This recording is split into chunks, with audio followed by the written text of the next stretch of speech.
whenever I'm like, oh, I don't know how this or that will go, he's just laughing at me like, oh, you'll find out soon enough.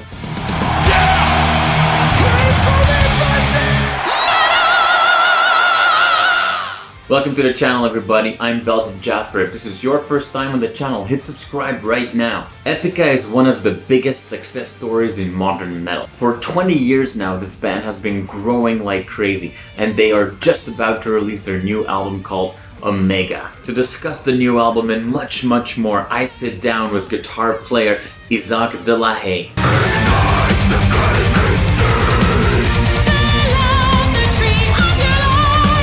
Isaac, first of all, happy birthday. Thank you so much for taking a call the morning after your birthday, and also congratulations for a lot of things. Not only, the singles that have been released have been received extremely well, but more importantly, you are about to become a father. How is that for you? It's a first, so everything is exciting, and we're very near due date. So it could happen anytime soon. So maybe I'll receive a call right now. If that happens, please take that call, and we'll cut the interview short right here. We first finished the interview, obviously.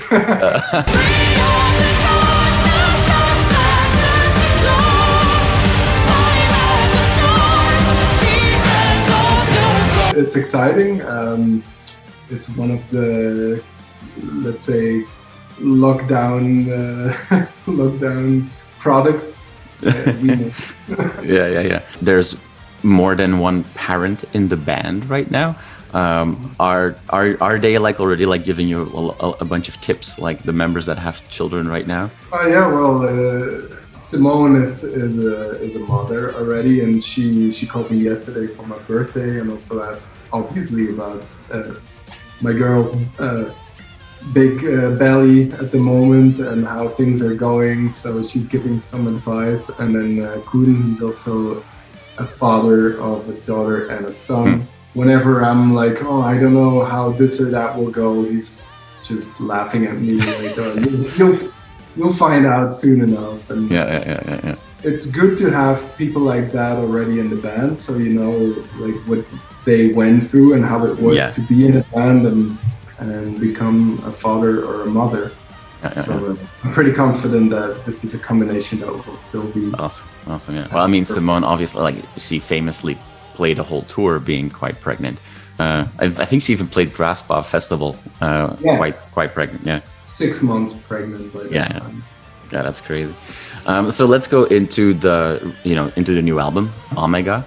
Epica is a band that every album, although they might not be concept albums in the traditional sense where it's like a very straightforward story that is being told, there's always themes and there are certain concepts that albums revolve around. And then on top of that, there are concepts stretched out over different albums. On Omega, we'll have Kingdom of Heaven Part 3, if I'm not mistaken, which, the original Kingdom of Heaven was Part 5 of A New Age Dawns, which has been, across multiple albums.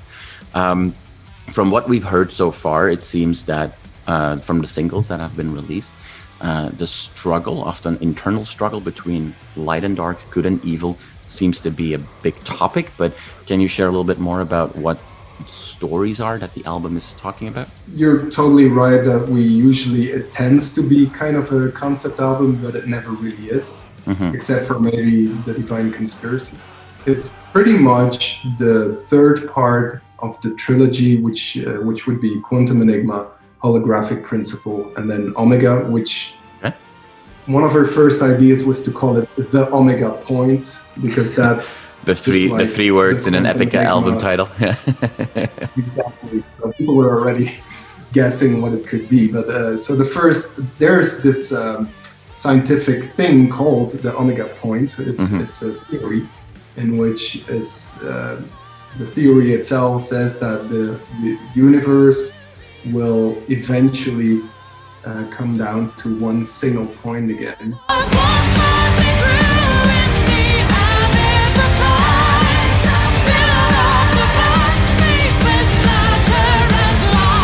So the trilogy started with, hey, there's this quantum physics stuff going on, and that's very weird. And if if you think about it, that particles could be anywhere at any given time, and it's very, unless you define it by looking at it, it could be anywhere at any time.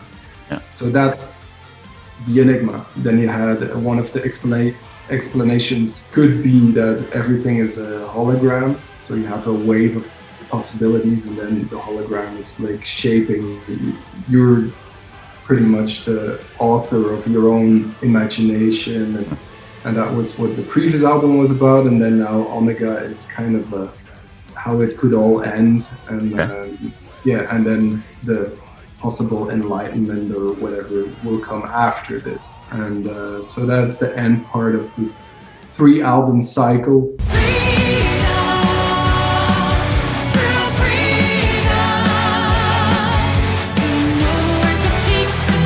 Alpha and Omega, which is beginning, end. You have dark, you have light, you have good, you have evil. And all of those kind of contrasts have been pretty much throughout the years already. You can already see a lot of that happening in the Epica lyrics already. And then obviously, just like every album, Mark is more, he's covering more of the scientific evidence or theories of that. And then Simone is more emotion. More looking inward, and like, how does this apply to my personal life, or anyone's personal life for that matter, because the Omega point, it's quite scientific, right? For some people it's like, what the hell are you talking about? But then if you take it to a more personal approach, then it can make sense.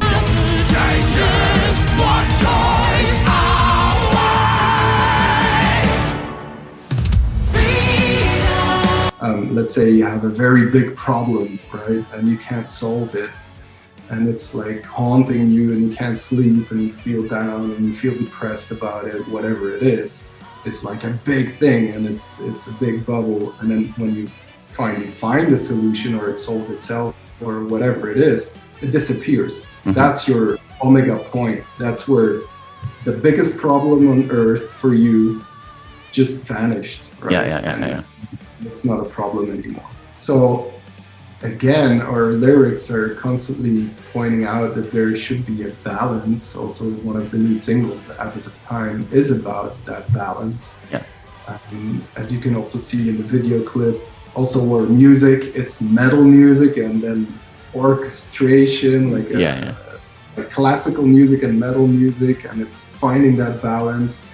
It's grunts and it's Simone, and it's finding that balance.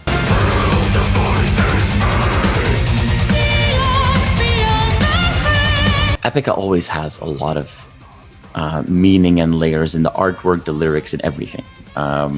What's the meaning behind the scene where you're holding a burning book in the video?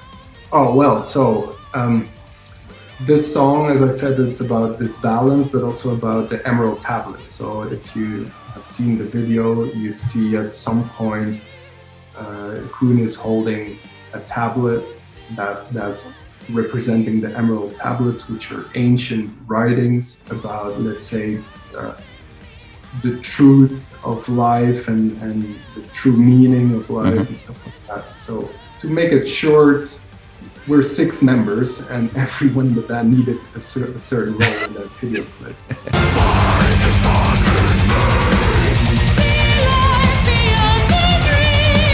And the book, which is burning, is pretty much that over the years you've had so many people revisiting that ancient knowledge and always working further and further into what could be the truth and why are we here and stuff like that.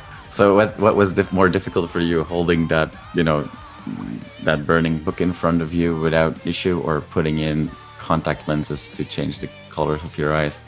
Because putting in the lenses was much harder. I've never, I don't even wear glasses. I never had lenses, and they just gave it to me like, here, try it. We can't try it on you, but you try it for yourself. So. And Mark is using lenses for years already. So just do this and that, and it's easy. And I was struggling. Yeah.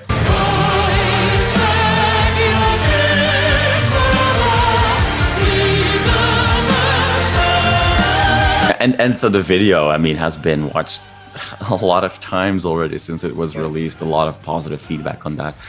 When you invited the press to listen to the album, that you got some good reviews there as well. Can you tell us more about the what can only be described as the COVID washing your hands dance that you were doing behind all the journalists listening to the album? Well, it was a weird concept because usually if you have this listening session, you make a whole thing out of it. Like you want to have all these journalists together, and some of them you haven't seen since the last listening session you did. And, you know, all these journalists from all over Europe, they come together at this one place, and it's like one big listening session party, and you do some special stuff. But this time around, we had to keep our distance, and it was just weird. So we had to move the whole thing to a sort of a venue. So they listened through the speakers of the venue, and with seats like 2 meters distance in between. And then we were all the way at the back, and yeah, you pretty much push play, and then they start listening for around 70 to 80 minutes to your album, which at that point you've heard it a million times and you're totally fed up with it. And so it's kind of, you know, every second that is coming, and they don't. And you're just sitting there. Obviously for them it's like the first time they hear it, so you don't want to interrupt, but you're kind of sitting there at the back being bored as fuck. and you're in the middle of that whole thing with masks and washing your hands all the time. And I think I just came back from probably the toilet, and I had to sanitize my hands. So yeah.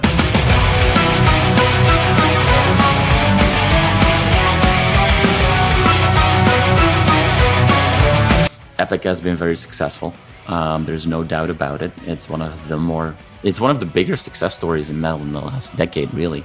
Because the first time I saw you play, I saw Epica before you joined, but the first time I saw you play was at the 2009 Metal Female Voices Fest somewhere in West Flanders. I don't remember exactly where. There you go. Do you at times now like take a step back and go like, wow, like this has been a crazy journey in the last 10 years or 11 years? Yeah, it happens quite a lot. And obviously now with a pandemic and you're stuck at home, you cannot do anything else than to step back and look back at, or, you know, like, yeah, I definitely have that. And even if you say now like, oh, Epica is one of the bigger bands in the genre or stuff like that, it's still for me hard to imagine that. Yeah. Sometimes I'm still amazed about it,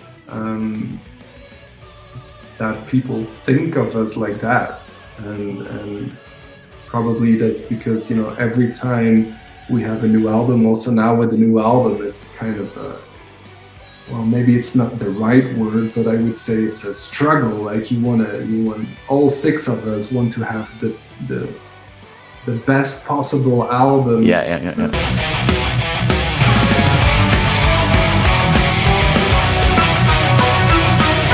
So it's not like any of us thinks, oh, we're there and now it's fine and now we can just sit back and relax. So it's still like, oh, we still want to push ourselves and challenge ourselves. So then it's obviously really nice to hear that people are appreciative of what you're doing. Now, what a lot of people don't know, I think, is that 2009 was not the first time that you played with Epica. Right. You know, you were in the conservatorium, as it's called in Europe, the University of Music, basically, with not only Arjen but also Koen at the time. Can you talk a little bit about your very first shows with Epica? Yeah, it was back in 2003, I guess, or 4. So it was for their first album, The Phantom Agony. No one knew about Epica. Where Koen, who was I think 1 year prior to me at College of Music, and so he came up to me because I had long hair and I looked like a metalhead, and he asked me kind of like, "Hey, you have long hair. Are you a metalhead?" And then so he was looking for someone to replace Ad, the first guitar player in Epica, for a show in France, and I think it was even their first show outside of Holland. Yeah, it's for my band. We just started. We just have a new first album, and it's some sort of symphonic, some gothic metal. He didn't even know what himself. Just my new band, and but then I thought, hey, France, that was cool because I was what was I, just barely 20. I thought, oh, that's cool. That sounds like fun to me. Okay, I'll do it. And when I heard gothic metal, I thought, oh, it must be easy, right? So I'll just listen to it twice and then I can play it. But slightly different in reality.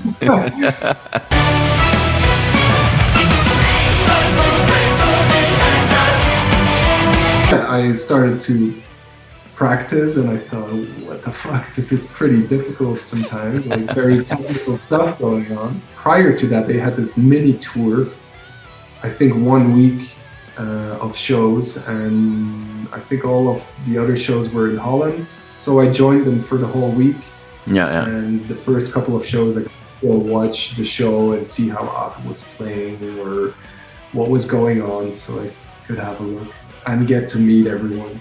And then I played that show in France, which was a pretty cool show back then, for me as a 20-year-old kid. And then soon after that, I joined Got Dethroned, which was with Arjen, who was also at college. And throughout the years, we always kept in touch. So, for instance, at Grass Pop. Don't you think that you can lie to me?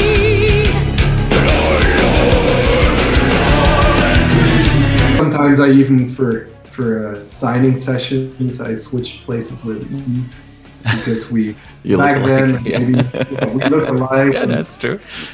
So we switched places, and I would be pretending to be Eve. And there's only one. I did it twice on festivals, so there was like a big line of people, and only once there was someone who refused to get my autograph. Oh, really? Because that one person knew that I'm not Eve.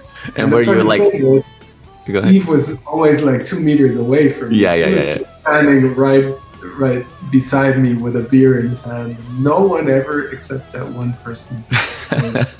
And so were you like writing Eve or Isaac and just see if people would... So I asked him to show me his signature, and then I tried it a couple of times, and I always signed with Eve. That's awesome. And another funny thing about the signature is that I think it's Storm the Sorrow. There's this riff. That is based. It's a song written by Koen, and it's based on Eve's signature. Oh, really? His last name is Hutz and starts with an H, and the dun dun is the two legs. Vertical lines. Yeah. The H, So, and every time again when we had a signing session, Koen was saying, "Eve, someday I'll write a song with the rhythm of your signature."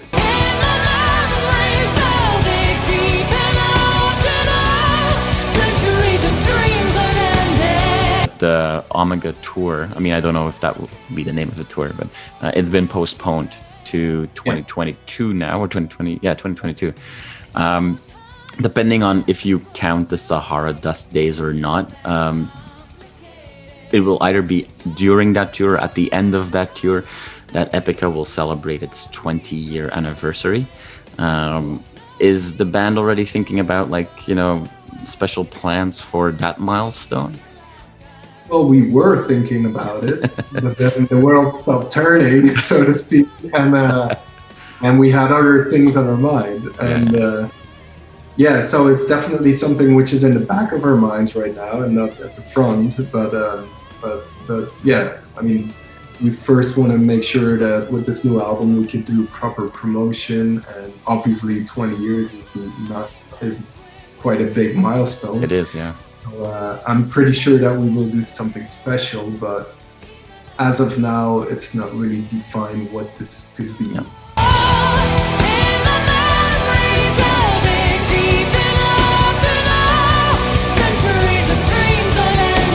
With the lockdowns and the tours being postponed, I mean, the silver lining there obviously is that you are about to become a father, and now there's no tour of Epica starting with or without you Exactly. when you have a baby. So maybe there's, for you and your partner, a little kind of happy with where that situation is at, so that you have. Yeah.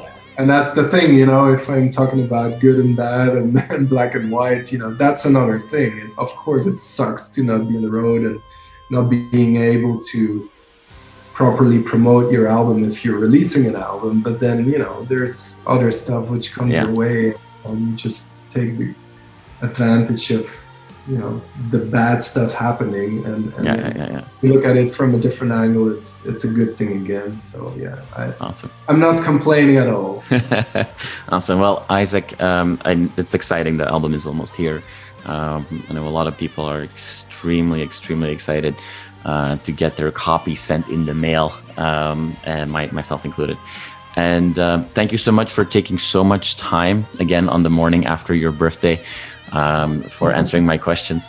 And like, I hope, obviously, and I tell this to when I tell every band that I interview, I hope that the restrictions at one point will go down, or that the world situation will become healthier again for you guys to tour, and that we can see you guys play here in Toronto in 2021. Hopefully, yeah. Thanks for having me.